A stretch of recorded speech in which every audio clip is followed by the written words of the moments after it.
I did this talk at CodeMash, the developers conference in Sandusky earlier this month. And so been through it once, and I thought I'd bring it back to the group. As a general rule, our group and pure software development conferences don't overlap a lot, so I don't believe anybody was here for that. So the general idea was both within the user group and just in the community in general, you run into a lot of conversations about our struggling with big data or our being slow or various other statements. And sometimes I've even heard this from speakers that I kind of think at national conferences that should probably know better.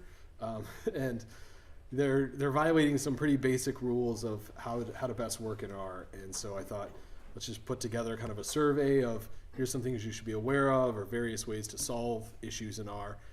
And there'll be some code examples along the way. So I won't walk you through my whole bio. You guys have been, unless you're new here, at least have a rough idea. I organize this user group. I work at Dialogue Tech. I come from more of a software development background. For those of you who don't know me, that's one thing worth noticing. Like our group, I always say that we all have our own insecurities. And the math and science folks get up here and they always say, don't laugh at my code. And folks like me get up here and say, don't laugh at my math. So, but that's the beauty of this group. So as I said, the purpose is to kind of just walk through tools for measuring so that we have an idea if we're dealing with a performance issue, how to look at that and how to actually measure the impact of the things that we're doing with our code. Talk about some common performance issues. Talk about dealing with large data sets and just other general tips along the way. So the first thing we're going to talk about is timing something in R. And so the simplest thing we could do is at the very top here, and that's actually just capture a timestamp and then do math to see what happened between those two events. But more effective, typically you want to use something to actually get down to system time versus operating system time, things like that. So one way here, the second call you're seeing, we're using the system.time, we're getting out the elapsed and whatnot. So elapsed being total time and then user time versus system time. For folks not with a comp sci background, sometimes it's not clear what that difference is. And I like this quote. 1 second here, I'm popping notifications. Let me kill them. So user time, I won't read word for word the quote here, but user time is the time spent within your code. System time is the time if you've called out to a resource like opening a file or making a network call, various other things that the operating system is going to handle for you, what its amount of time is. So looking at that example, I picked something that obviously is resource intensive. So for those not knowing the Unix commands, du is going to give you the size of a directory, and I'm doing it recursively there. And so in my workspace, I've got large amounts of data and code and all those type of things. So it's a fairly operating system intensive task. So when you get beyond that, shrink the font here a little bit since we're sliding over. There's a variety of reasons that system.time isn't going to be good enough for what you want to do. So a lot of things, if you're doing them in a tight loop, it's fairly quick at the individual call level, but it begins to add up and get expensive. And so without running your entire program or for loop, you may want to try to get a lot larger number of iterations or those type of things. So a benchmarking package comes into play, and this lets you simulate the issue you're working at. So you'll notice here, right, I'm just, since this talk was done for some folks who don't know R, I showed the vector syntax or range for 1 to 25.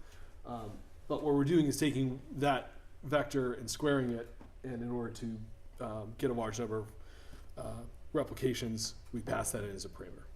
And so now we've made it fairly expensive to make that call. And I'm getting some wrapping there on it, but the idea is the benchmark package is going to give you the same, it gives you what the call is, you'll see on the left there, the number of replications, then elapsed, relative, and system time. let's flip over to RStudio and show a little more intense of a example. So the top function here, we're doing the difference between a circle with a given radius and an area passed in. And so I just want to pick something that would work nicely with optimization later, where we're trying to minimize a value that we're getting close to. And so if I run these things, define my function, and then I give a poor estimate of pi and an area of a radius of 1, and I see the difference, right, which is the remaining digits of pi. So optimizing that, if I was looking for a circle with the area closest to 1, and I'm looking for the radius, I can use the optimize function, and there's a bunch of other optimized packages.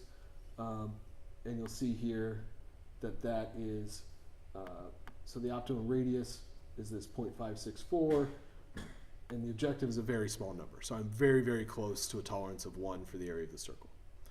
And I picked this optimize function because it's essentially, as you expect, doing calculus gradients in the back end to try to get to a minimum value.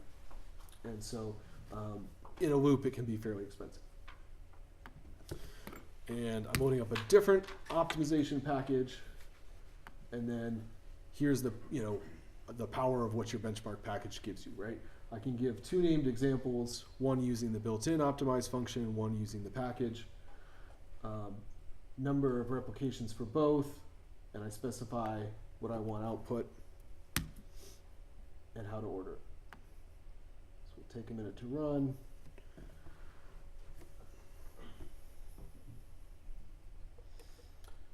So we see both of our calls and the times for each. Particularly interesting is the relative column. So it's taken the elapsed time and normalized by the smallest value. So it does the math for you in order to say that OptimX in this example is about 1,400 times slower than the other call. I didn't do this example to pick on OptimX. There different optimization libraries are tuned for different examples, and I gave them default parameters for solving. So I'm sure whoever's package that is would scream that I'm not giving it a worthwhile problem or whatnot.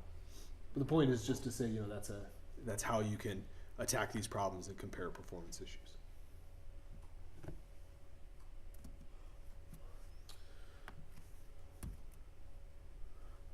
So I just mentioned here some other benchmarking package options.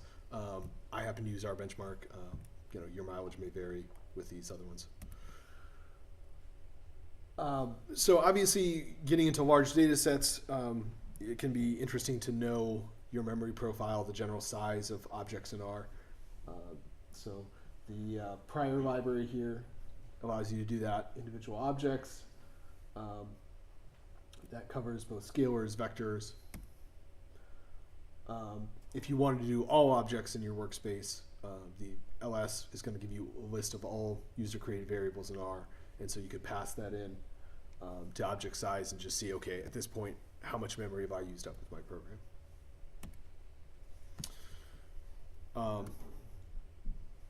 Quick demo here to say,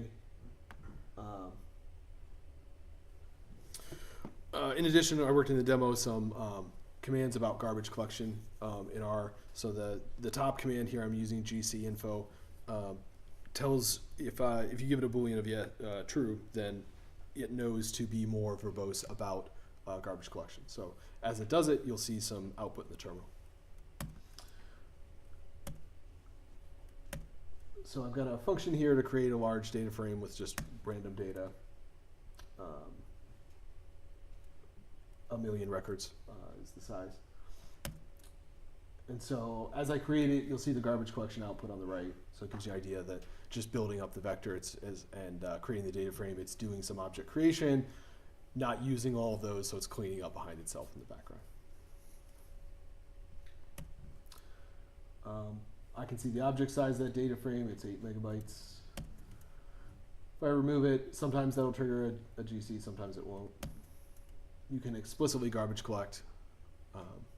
And I guess I should pause there for non-programmers in the room. So garbage collection is just the language itself saying These variables have fallen out of scope. They're not being, I have an object in memory, but there's no way that the program can no longer refer to it. So if the label you've given it has fallen out of scope, it knows it can clean up and reclaim that memory. So dynamic programs or dynamic languages generally rely on garbage collection to help with memory issues.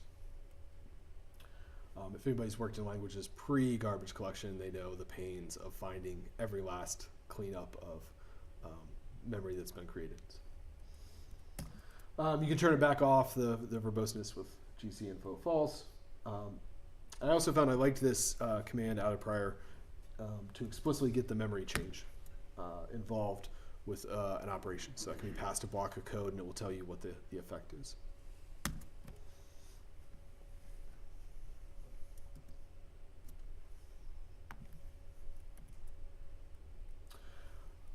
So moving on to some common performance issues. The number one sin you'll hear about is for loops, right? In general, in R, they should be avoided. But we should dig into that a little bit and talk about why that is. You always hear vectorize your code. So vector is obviously R's collection. You think about like an array in another language, those type of things. But what's interesting is when folks find out that actually everything in R is a vector. So this code, if you are relatively new to R, should sort of raise a couple eyebrows in the room, right? I'm indexing something I declared as a scalar. I don't know of any other language that I can do that in. Does everybody understand what's going on in the example there? Is it worth explaining a little closer? So, actually, too, if you print out if you do I0 at the terminal, I index 0, it'll actually say the type of the vector. For whatever reason, here in my paste string conversion, it does not. It just puts out nothing for the index at 0.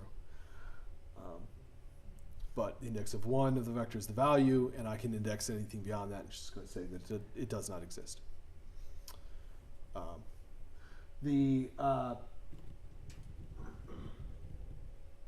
Something else I was just going to add about that, and I forgot.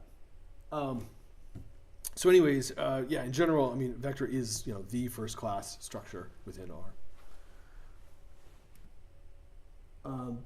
So when talking about vectorizing code, what they're really meaning is that working within that mindset of treating everything as a vector when possible. And using functions, I like this quote from Hadley about taking the whole object approach, right? There are a variety of functions that are built in base R that are going to be run in C, and they're very, very efficient about how if you're resizing vectors, those type of things, that's an expensive operation in memory in a dynamic language. So when you're utilizing the base R functions and things that build around top of those, that iteration and expansion of vectors is done in C. It's done much more efficiently, and oftentimes the function will know enough about the resulting output size that can do one memory allocation, making it much more efficient.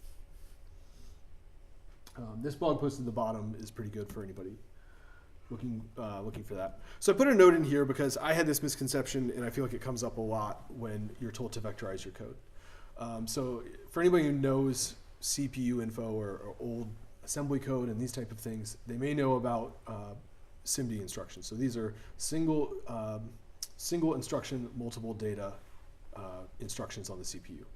So what they do is, when you're first taught about a processor and you see it, value in register 1, value in register 2, add them up, give an output. That's how a CPU works, right? But for a variety of optimization problems, they put in instructions understanding that you're often adding multiple numbers at the same time. And so it can pass in and do addition of 10 values to 10 values, or and beyond. And so those instructions, obviously come into play in like linear algebra and those type of things. And so it's a natural assumption that people think, oh, these instructions are what's optimizing it for R. And in fact, that's actually not really the case. R by default comes with a reference implementation of the basic linear algebra system library, which does not rely on those instructions for portability reasons. If you use an installation like Microsoft's R community, or you follow instructions to link to a different library, like the Intel Math Kernel Library, Intel NKL, you can get some optimizations out of that. It's not quite as drastic as you think. And oftentimes, like I do this on a Mac, it's not really worth it for the headache of having to remember that you're going to have to relink that library when you upgrade and all these other things. It's just not really what you're getting into. If none of that makes sense, forget about it and just move on. The point is just, it's easy for people who know what they're doing at the lower level to think that that's the difference here. And it's really not. It's about, is your function written in C and memory allocating correctly?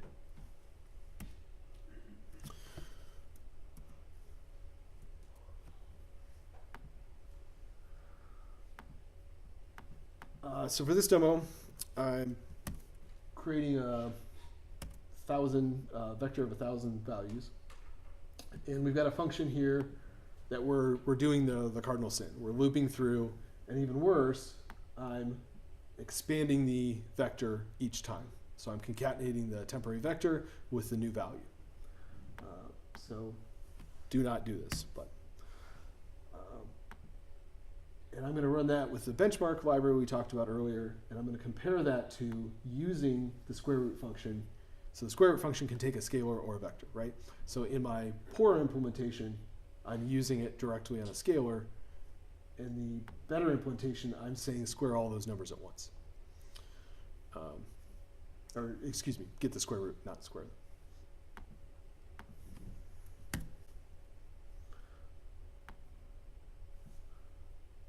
So looking at the relative, we're 271 times faster in the vectorized operation.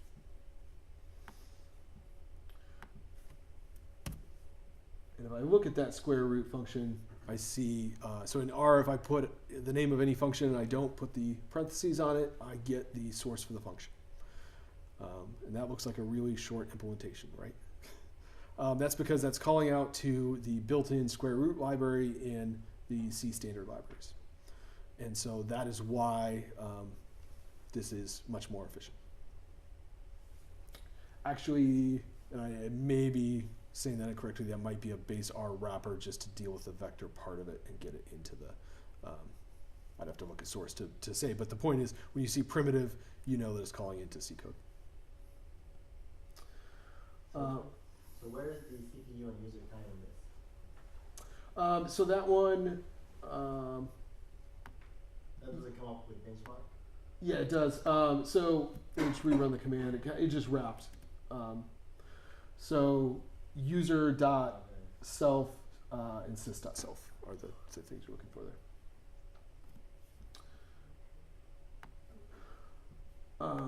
So I brought in another example, sum along, and so this is a cumulative total, right? And the reason I brought this in is because that's the kind of thing that people don't, you know, if they want that in a data frame, right? Like say you had a data frame of sales, right? And I wanted to add a column and just say, okay, what was my total revenue as of that point, right? And I'm assuming that they're ordered in time in the data frame, right? That's the kind of thing where people think, oh, I don't really know how to write that. I'm just gonna have to loop through one record at a time, have a temporary total, and build it up from there. And so that's in fact what I wrote here. But R has a vectorized cumulative sum function that can be called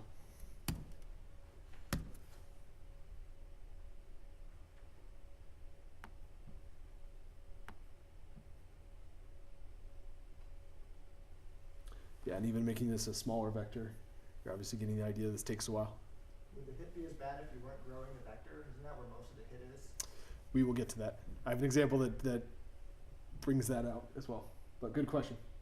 Yeah, so obviously a pretty drastic difference there, right? Our relative speed is almost 7,000 times slower.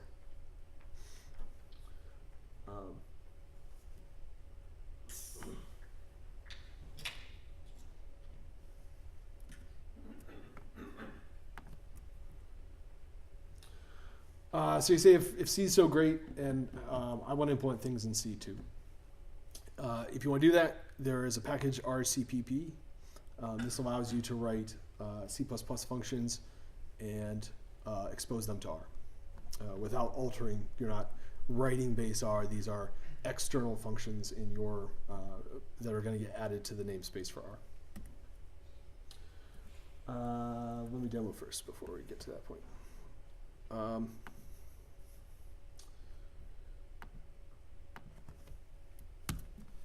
So you load up the RCPP library.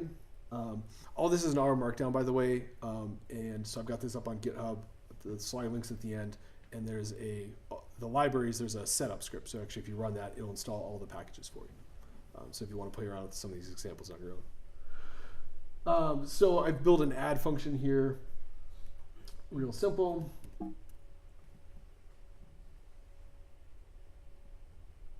It's mainly the first time. It takes a little bit. It seems like later functions are better. I don't know if that's just figuring out, double checking where GCC is or whatever. But so now if I output the function, right, I'm seeing that primitive again, but specifically with a pointer.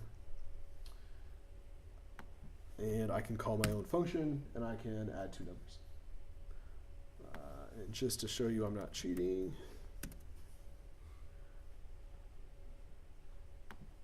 I can break the function.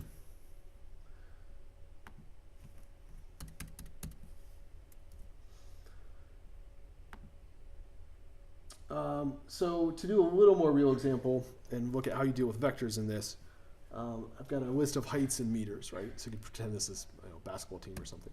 I have two teams, and I'm going to, along the vectors, each individually get a Euclidean distance, which is absolute distance. Square it and take the square root. And so you see this is in C++ the exposed R vector type. So that's the return value. It understands how to get the size of it. Right here, I'm declaring the output vector of that size. This is an example of where you're looking at why it gets to be less expensive. Is I'm doing one memory allocation, not doing that in the loop, which we can do in R, and I will show that as well later.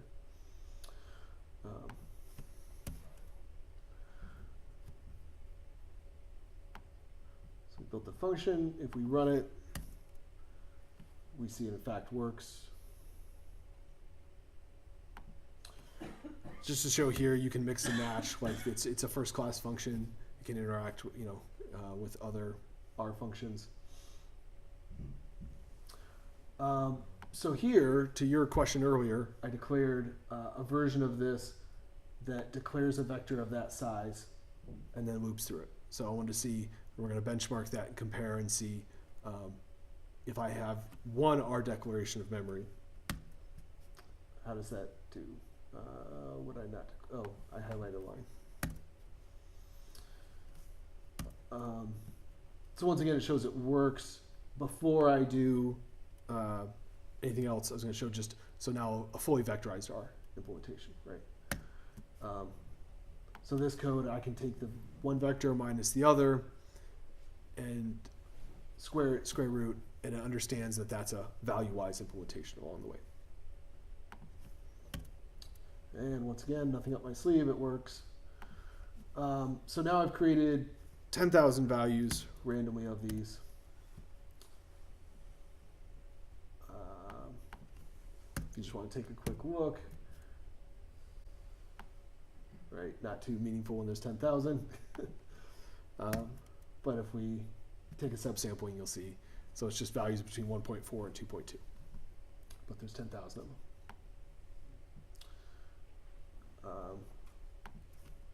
I think I did one more graph here just to show individually what we're doing along this vector is, the absolute distance of red and blue, right?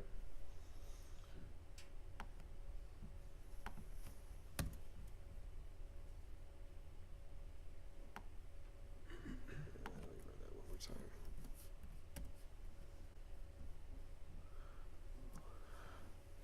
So the RCPP is the fastest. However, and then the R vectorization version is quickly behind it. Our version with the single memory allocation is still 16 times slower. So in general, even if you're avoiding that memory performance, there's still issues looping in R, and it's better to use vectors. The other point of it, though, I would make looking between the RCPP and the R vectorized version is, boy, you're splitting hairs there, right? Like, I would not reach to RCPP for every problem that you're vectorizing, right? If you can write it properly in R, it's going to be more readable, it's going to be simpler, and that's really not a performance difference you probably care about. You know, insert Donald Knuth quote here about premature optimization.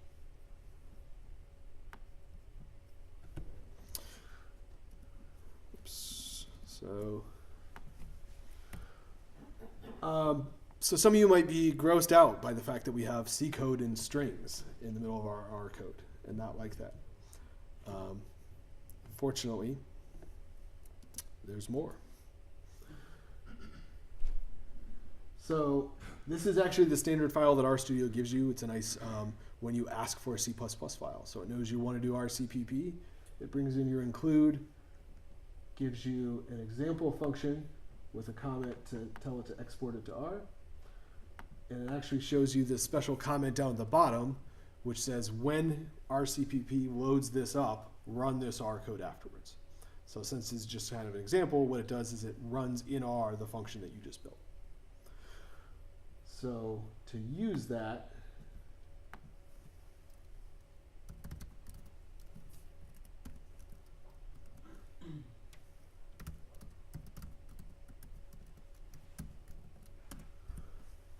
you source the file, and there you see the R call that was in the comment at the bottom. So it's compiled the function in C, exposed it to R, and then it ran that at the bottom, which just kind of serves as the sanity test of did the function get exposed and work. So obviously, you know, if you're doing real significant C++ work, obviously you want to be in a file that is just C++, not in strings, syntax checking, your IDE can help you, all those things. And actually, you'll note here, I've not done significant of this in RStudio, but based on the fact that it's giving me syntax highlighting, I assume that that it's got some niceties built in there for that. So I'm getting the nod from Jim, so I think I'm not completely off base. So those code are compiled, and then when you execute it, or can you use, you know, with compiled source code as a compiled binary integrating R?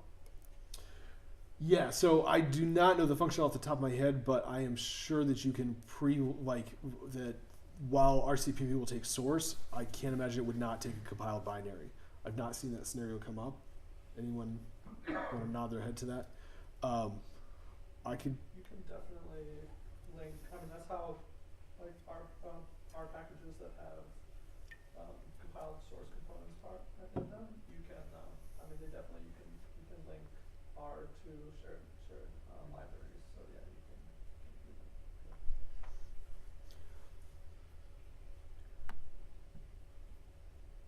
Yeah, for precompiled RCPP specifically, I don't know if that changes that at all, but yeah.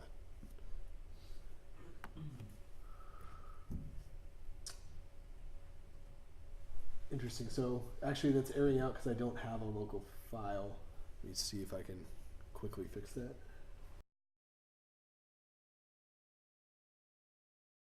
So another, working with large data set sizes, we're going to talk about a variety of ways to deal with that. The first one to be aware of, so the data.table package. This is actually a subclass of data frame. So it can be still treated like a data frame at all times, since that's considered the parent class in OO terms. And so it's still compatible in that sense, but the idea was by subclassing it, they could deal with some things that they viewed as just suboptimal about how data frame worked without breaking legacy code. And so it's kind of targeted at larger file sizes, and then there's a variety of syntax as well that comes about that is considered useful. So I will pull up an example here.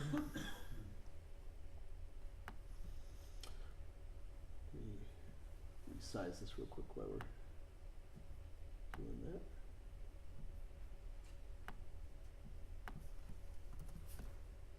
Clear a couple things up. So this is straight out of just the vignette. Works with this flight 14 CSV. This is all flights in and out of New York, or excuse me, into New York, I believe, in 2014 for the year. So fairly good sized data set.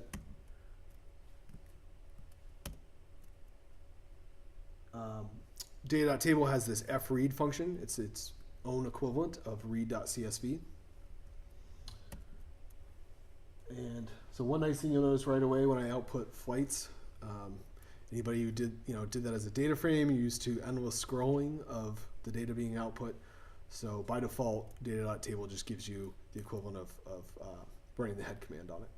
So just a subsampling of the data. I can see by asking the dimensions that it's 250,000 records of 17 fields. So talking about the syntax here, so we're going to take a look at kind of both things at once, and that's what are some of the niceties of the syntax, and then see how quickly we can run some of these commands that are fairly complex queries. So you'll notice here I put in comments up above the kind of SQL equivalent of what this is. So if I was looking to just filter by carrier, that's saying all American Airlines flights in. So a couple things to notice. Data table gives you this alias for list, which is a dot, so it just helps you kind of shorten up the syntax. I could have just as easily done that, or list. Also, you notice a difference there, right? If this was a data frame, I would have to type, or flights $ carrier each and every time. Instead, this has kind of an implied with, right? So if I'd write with flights, then I can refer to subparts of the structures of flights within that with block, and this just lets you do that, moving more towards that Hadley versus dplyr type of syntax of just implied name spacing. So it cleans up the command a little bit. So this is faster than dplyr? I did not benchmark against dplyr. Just referring to the dplyr, all of those have that same scoped. I can refer to column names directly without keep referring back to the, data frame $. So here we're showing you can dynamically create columns. So again, because this is a list, I've given it a name of miles, and I'm saying it's equal to the sum of the distance. And the by is how I do aggregations. I can then re-index it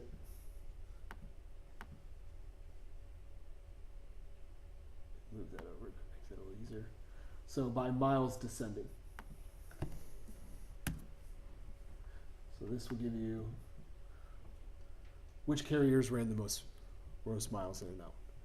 But if you look, it's very fast, over 250,000 records for doing aggregation and sum within that.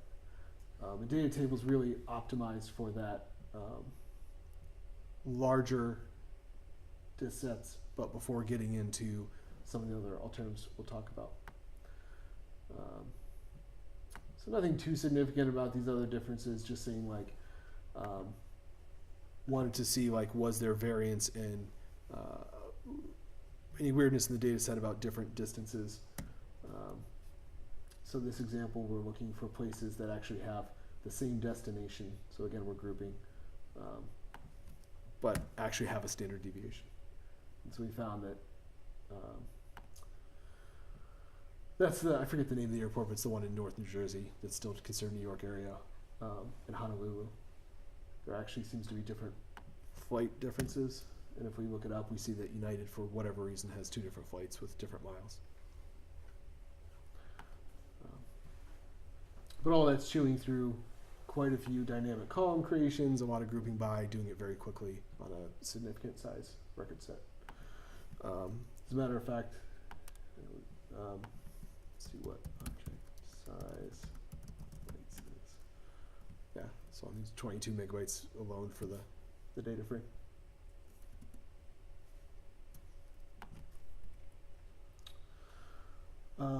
I did like this as well. I added this in here. Data.table will take a shell command for fread. So I really like what I'm using here is the Unix cut command. For anybody not familiar, you can give it a delimiter for a file and then pick out just certain columns. So actually in a case where you had really massive CSVs and you know you only use a handful of columns, by giving the shell command, you're only taking the output of the command and then piping that into R to read. So you're not bringing in all those extra columns that you don't want and then eliminating from there. That makes sense? Very good. So this is an interesting one. I have not done a lot with this. I don't feel like it's currently kind of in favor in the R community, but worth mentioning that it's there. So these packages, FF and FBase, what you can do when you get kind of beyond data.table and stuff, in terms of data size. So this is where you have not exceeded your hard drive in space, but maybe exceeded memory. So you're going to have a data frame or objects that are going to start getting above the size of memory you've got on your computer. And what it will do is stream the objects from disk. So it gives you a version of a data frame, its own custom version, and it treats it as if it's an object in memory. However, it's actually fetching that data as needed in the background off disk and doing calculations on it. So you can almost think of it like a SQLite on the back end or something like that, where you really persist it out to disk. Again, that's not something I've worked with a lot, so I have a just real simple demo to run through. And actually, I take that back. I'm just going to show syntax. It's not going to run. So the reason I realized that, so I presented this on my other laptop, and that's why I got the error. I did not load some of the data files. I didn't keep those in source code because they're big. And I just realized, so this command is the big expensive command that what it does is it takes a large CSV file and it breaks it out into specially indexed files in your temp directory. And so that's almost like the database on the back end for which the data frame is going to run. That command takes a long time to run depending on your data size, and I did not run that on this laptop. So rather than make you watch a 5-minute data load, we'll just look at the syntax of it. But so the save command is where I would say, okay, persist that out to disk. Now in future sessions, I can just run the FF load. And I've scrolled over. Oh, no. So FF load, actually, it's just like serializing out an R workspace. Data frame, you'll notice I'm not explicitly loading data frame. It saved the name of the object that I did the saving out of.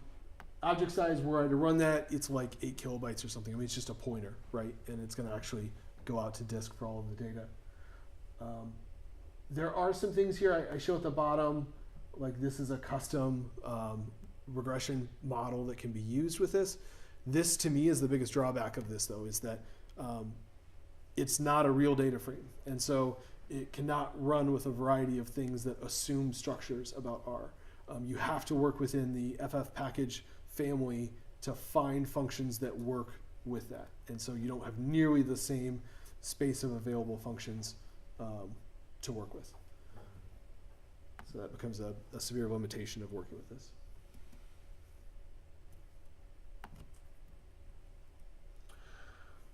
So oftentimes people ask about, how can I take advantage of multiple cores? So there's a parallel library as a part of R, which supports forking out to parallel processes. So this has its own weirdness a little bit in that you have to understand it truly is its own process namespace for each node in the cluster. So let's get through the sort of hello world first here. So we have to give it a number of cores. So in my case here, this laptop has 8 cores to it, which is really, it's Intel, so it's just 4 cores hyper-threading. But when you give it when you create a cluster, which is a function out of the parallel package, they suggest you subtract at least one, and so that your operating system has something to run on when you're busy sending off work to your cores. And so here I've got just a simple, I'm taking 2 to a variety of powers. So this would just normally be an lapply, but I'm running it on the cluster instead. So this is a real simple example, but just shows, in fact, I get a list back. And in this case, it actually ran in order. Theoretically, those could have come in out of order, right, depending on how it dispatched the work. But here's where, when I said it does get a little funky with the processes, it's worth noting. So I've loaded up the package of neural net. I'm going to skip that line for a minute and try running this. And I get that the nodes had an error. They could not find the function neural net. That's because each node in the cluster is its own R fork. And so I actually have to evaluate on the cluster for each one of them to load up that package. So it does require some thinking. It's not just automatic. But what I was actually doing here, for anybody who's done machine learning, so the idea of like hyperparameter tuning, you want to iterate through a bunch of different parameters that might build your model. In this case, so I'm building a neural net of, so I'm classifying species by all other factors in the iris data set, and this size that's getting passed in by the lapply is the number of hidden layers. And so what each node is going to do, I've got 7 nodes, and they're each going to get a different number and build a neural network with that number of layers. So I have a bunch of different models that return.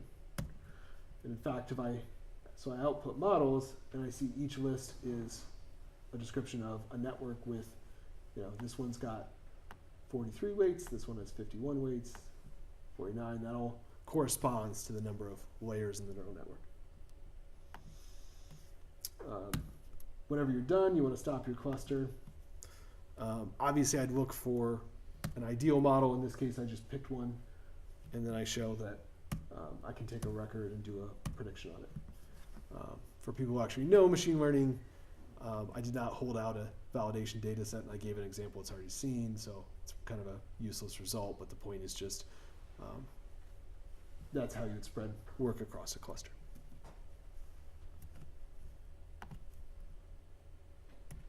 So we demoed that. So I don't demo that here. I actually refer to the talks that we gave here, Brian and I. If you're doing machine learning and wanting to look at using a GPU, there are the TensorFlow and Keras packages. I have the bullet here of why not Python, right? And so I want to stop for a second and talk about that. I regularly do machine learning at work. Go to Takuyu's group where we work on Kaggle problems and things like that. In general, my own personal advice would be if you are working on a greenfield machine learning problem and you are going to do deep neural networks where you want to use a GPU, just write it in Python. If you're comfortable with Python, or your team's comfortable with Python, those libraries are first-class citizens there, and they are written in Python. If you have a large existing R code base and you want to do a deep neural network within it, and you don't want to rewrite your entire exploratory analysis and all these other things, these are perfectly fine. The overhead's really light. It runs pretty quickly.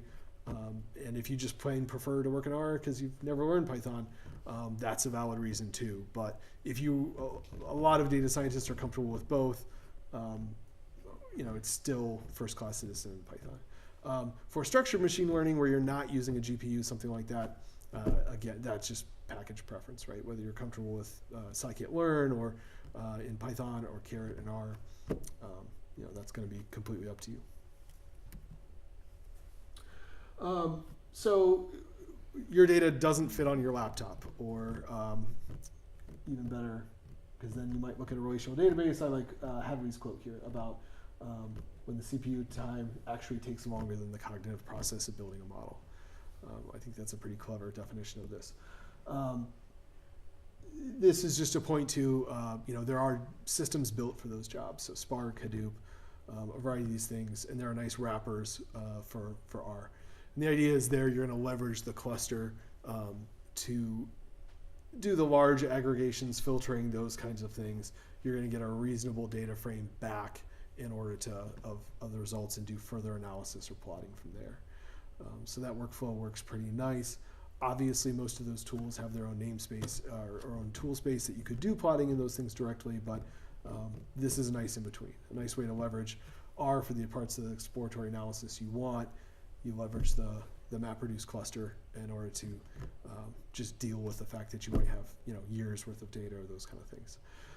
I would also note too here, just Google around on big data and R and those type of things, and oftentimes you'll see the advice, and I think it's sound, that sampling is not as evil as you think it is, and that by simply sampling your data to a reasonable set size, you can often do the analysis you want to do. And oftentimes people think, no, I've got 5 years worth of log data, I want every record to be involved in my model, and that's probably just not as needed as you think it is. So this was a little more relevant for a general programmers conference, but I'll leave this up for a minute to say, if you're asking for help on these issues, oftentimes when you're dealing with performance problems, you're getting into just areas of the stack you might not know as much about. Obviously, ask the community. So Stack Overflow, RStudio has recently launched a community site that's relatively like Stack Overflow.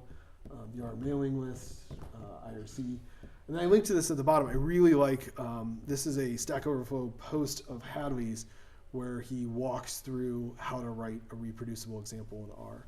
And that sounds more obvious than what's really in the post. It talks about some of the functions that, so I'm forgetting exactly off the top of my head. If anybody remembers, just shout it out. But there's a function that if I had, I could load up a data frame, manipulate it, do all these other things ad hoc, and then without having to copy all those steps of what I recreated, it's something like ddump or something like that, but it actually writes code that simply says, here is a declarative way to create that variable. Dput, all right, thank you. So actually worth, I'll just bring that up on the terminal for one of the built-in. So if I say,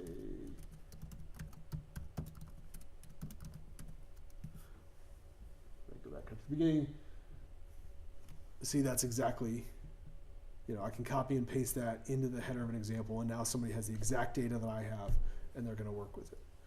For empty cars, that's completely unnecessary. It's built in, but you get the point.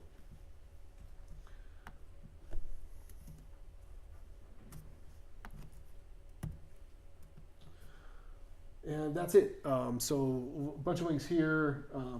Hopefully some of you know where the Cleveland R user group website is. You probably don't need a few of those. But this also has our YouTube. And most importantly, up at the top, the slides, if anybody wants to look through those. I will throw a link to the GitHub repository on the talk for today. I usually do that. And then once the video is up, post that as well as comments. But questions, performance stuff? All right, thank you.